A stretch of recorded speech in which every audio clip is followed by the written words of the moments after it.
আজকে আমরা যে টোটাল স্টেশনটি নিয়ে আলোচনা করতে যাচ্ছি সেটি হচ্ছে কলিডা কোম্পানির লেটেস্ট ভার্সন কলিডা X4। আমরা দেখিয়ে দিচ্ছি যে X4 কলিডা X4। আজকে আমি দেখিয়ে দিব আপনাদের জন্য সাধারণত এই টোটাল স্টেশনটি অপারেশন, ম্যানুয়াল অ্যান্ড বিভিন্ন ফাংশনগুলো আমি দেখিয়ে দিব। প্রতিটি ফাংশন দিয়ে কীভাবে কাজ করে, জব ক্রিয়েট কীভাবে করে, ডিজিটাল লেভেল কীভাবে নিয়ে আসে, লেজার পয়েন্ট কীভাবে নিয়ে আসে, দেন টোপো সার্ভে করার জন্য বেসিক একটি আইডিয়া আজকে আলোচনা করব। তো শুরু করছি। প্রথমত আমরা যে জিনিসটা আমাদের সর্বপ্রথম প্রয়োজন হয় সেটি হচ্ছে ডিজিটাল লেভেল। মেশিনটি প্রথমত লেভেলিং করে নিতে হয়। সো আমরা ডিজিটাল লেভেল কীভাবে নিয়ে আসে আমরা দেখব। শিফট ডট যখন আমরা প্রেস করব তখন এই যে ডিজিটাল লেভেলটি চলে আসবে। ডিজিটাল লেভেল গ্রাফ আকারে আছে। আপনি যদি ডিজিটাল লেটারে নিয়ে আসতে চান সেক্ষেত্রে এই যে ডিজিট F4 প্রেস করতে হবে। F4 প্রেস করার পরে আপনার এখানে কত সেকেন্ড এরর আছে সেটা দেখাবে। দেন আমি কিছুটা করে নিচ্ছি। ওকে, দেন আমি এখান থেকে বের হয়ে যাচ্ছি। লেজার পয়েন্ট কীভাবে নিয়ে আসতে হয়, SP প্রেস করতে হবে। SP প্রেস করে এই যে লেজার পয়েন্ট অন অফ, আমরা রাইট বাটন প্রেস করলে অন হবে, লেফট বাটন প্রেস করলে অফ হবে। দেন এখানে যেটি রয়েছে ফাইন্ড এস মানে হচ্ছে একবার ডিস্টেন্স দিবে। প্রিজম নন প্রিজম আপনারা এখানেই পেয়ে যাবেন। প্রিজম নন প্রিজমের আছে এখন, তো এটা শিট প্রিজম কনস্ট্যান্ট 25 দেওয়া আছে। আপনারা প্রিজম বিভিন্ন মিনি প্রিজম এবং বড় প্রিজম ইউজের ক্ষেত্রে আপনারা আপনাদের প্রিজম কনস্ট্যান্ট বের করে দেন আপনারা ইউজ করবেন। প্রিজম যেহেতু আমরা এখন প্রিজমে কাজ করছি না, সো নন প্রিজম করে দিচ্ছি, নন প্রিজম। ওকে, ব্যাক। দেন আমরা টোপো সার্ভে করার জন্য মূলত যে কাজটি প্রথমত প্রয়োজন হয় সেটি হচ্ছে জব ক্রিয়েট করতে হবে। আমরা একটি জব ক্রিয়েট করে নিচ্ছি। ESC স্কেচ বাটন প্রেস করে মেনুতে চলে যাব, MEM। দেন ফার্স্ট রয়েছে জব। এই ফার্স্ট জবে আমরা এন্টার করব। এন্টার করার পরে জব সিলেকশন আমরা আবার এন্টার করব। দেন এখানে জব লিস্ট, যদি আপনি পূর্বে কোনো জবে কাজ করতে চান সেক্ষেত্রে লিস্টে চলে যাবেন। আর নতুন করে কোনো জব করতে হলে জাস্ট এখানে লেটারগুলো লিখলেই হয়ে যাবে। দেন আমরা এন্টার দিয়ে দিব। ওকে, আমাদের জব ক্রিয়েট হয়ে গিয়েছে।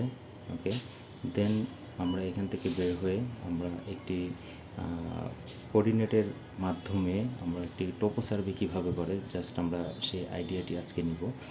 যেটি হচ্ছে আমাদের এখানে ফাংশনগুলো আসবে, যেমন CORD কোড, এখানে ফাংশনগুলো আসবে। সো এখানে কোড নামে কোনো ফাংশন নেই, জাস্ট আমরা FNC এই ফাংশন চেঞ্জ করব। বাটন প্রেস করার পরে আমাদের ফাংশন চেঞ্জ হবে। দেন আমরা ওই ফাংশনটি পেয়ে যাব। প্রেস করেছি, এই যে সেকেন্ড রয়েছে CRD কোড, আমরা এই কোডে চলে যাব। কোডে গিয়ে আমাদের ফার্স্ট যে কাজটি করতে হয় স্টেশন ডাটা দিতে হয়। স্টেশন ডাটা আমরা জানি, সেক্ষেত্রে আমরা স্টেশন ডাটা যদি আমাদের কোঅর্ডিনেট থাকে সেক্ষেত্রে আমরা কোঅর্ডিনেট ইনপুট করব, আর যদি না থাকে তাহলে আমরা বানিয়ে দেব। আপাতত আমরা জাস্ট একটা ধরে নিচ্ছি, যেটা হচ্ছে 500, 300 or 10। ওকে, ইনস্ট্রুমেন্ট হাইট আমরা মেপে দিব নিচের লেভেল থেকে, মেশিনের এই যে এখানে যে পয়েন্টে রয়েছে সেটিতে। দেন এটা আমরা ধরে নিচ্ছি 1.3। ওকে, আমরা টার্গেট প্রিজম হাইট সেটিকেও আমরা সাধারণত থাকে বড় পুল যেগুলো থাকে সেগুলোতে 1.3 থাকে। সো আমরা 1.3 দিয়ে দিচ্ছি। ওকে, দেন আমাদের ব্যাকসাইড ডাটা দিতে হবে। ব্যাকসাইড ডাটা দেওয়ার জন্য আমাদের যদি পূর্বের কোনো কোঅর্ডিনেট থাকে সেক্ষেত্রে আমরা কোডে যাব, আর যদি আমাদের কোঅর্ডিনেট না থাকে সেক্ষেত্রে আমরা অ্যাঙ্গেলে কাজ করব। অ্যাঙ্গেলে কাজ আমরা আপাতত যেহেতু আমাদের কোঅর্ডিনেট নেই সেক্ষেত্রে আমরা অ্যাঙ্গেলে কাজ করব। অ্যাঙ্গেলে আমরা এন্টার করলাম, দেন এখানে হরিজন্টাল আজিমের যেটি সেটি 0 0 আছে, ওকে দিয়ে দিব। সাইড পিএস পয়েন্ট, জাস্ট এটা হচ্ছে আমি আমার মেশিন প্রিজমের সাথে প্রিজমটা আমরা কাট করে দেন আমরা এখানে ইয়েস দিব। ওকে, নর্থ লাইন সেট হয়ে গিয়েছে আমাদের। দেন আমরা অবজারভেশনে চলে যাব। অবজারভেশনে গিয়ে আমরা যখন একটি অবজারভেশন দিব, এই যে আমাদের ফার্স্ট কোঅর্ডিনেটের আন্ডারে ফার্স্ট অবজারভেশন চলে এসছে। এটিকে আমরা রেকর্ড করতে চাইলে আমরা রেকর্ড করব, আর যদি নাম পরিবর্তন করতে চাই তাহলে এখানে নাম পরিবর্তন করতে হবে। ওকে, সেভ।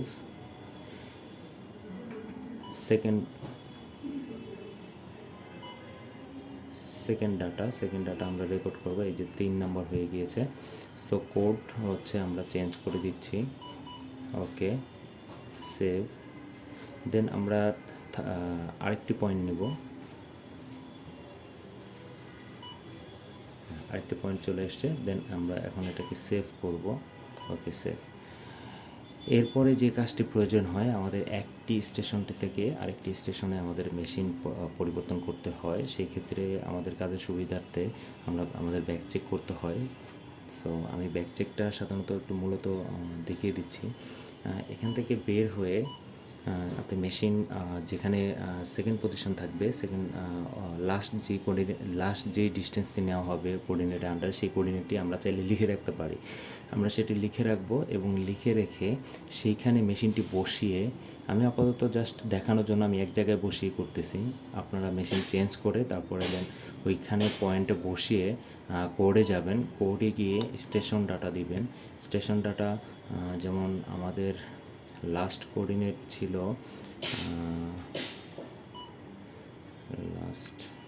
আমি আরেকটি একটু মনে করে দেখি কত ছিল, যেমন 500 লাস্টে 84 নর্দিং। ওকে, লাস্ট। দেন আমরা স্টেশনে যাব। স্টেশনে গিয়ে আমরা ওই লাস্ট কোঅর্ডিনেটটা আমরা ইনপুট করতেছি 084, আর বাকি যা ছিল সব ঠিক ছিল। ওকে, দেন আমরা ব্যাকসাইড ডাটা দেব। ব্যাকসাইড ডাটা আমাদের কোঅর্ডিনেট জানা আছে বর্তমানে, সেক্ষেত্রে হচ্ছে আমরা সেই কোঅর্ডিনেটটি ইনপুট করব।